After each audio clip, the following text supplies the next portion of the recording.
Australia's Samantha Stosur is through to the second round of the International de Strasbourg after scoring a fine straight sets win over American Jessica Pegula.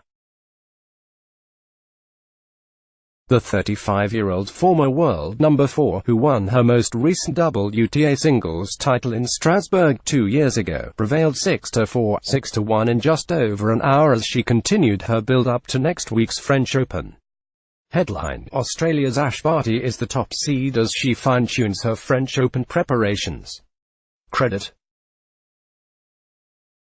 Australian qualifier Astra Sharma also banked a notable win, claiming the scalp of Chinese 8th seed Shui Shang 6-4, 6-1 to set up a clash with Puerto Rican Monica Puig. Queenslander Stosur next faces Ukraine's 19-year-old Diana Yastremska, who earlier beat French veteran Pauline Parmentier. Advertisement: 6th-seeded Yastremska, who beat former US Open champion Stosur at the Australian Open in January in straight sets, won 6-2, 6-4 to claim her first win on clay for the year.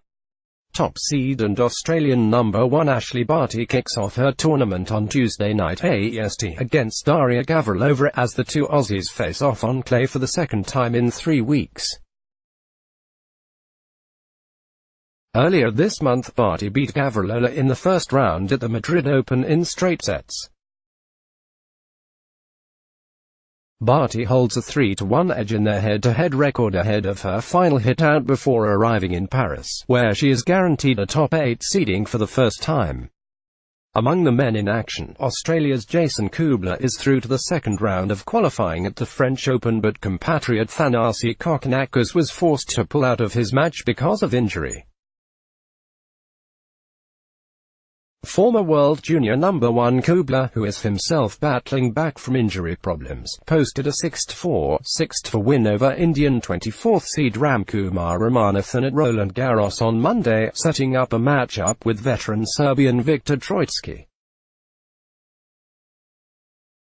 Troicki, 33, who beat German Kevin Krawietz 6-4, 6-3, has reached the fourth round in Paris 4 times and is himself fighting back after a 6-month break due to a back problem. I'm very happy because my expectation was almost a bit too high in recent months, so I had to re-evaluate where I am and how much tennis I've been playing since the US Open. Australian number 10 Kubler, 26, told the Roland Garros website, "I rolled my ankle at the US Open, then I've sort of had that lingering knee injury and that came back, so I haven't played too much tennis. It's funny, because when I was younger, probably 16 to 23, I just played all clay.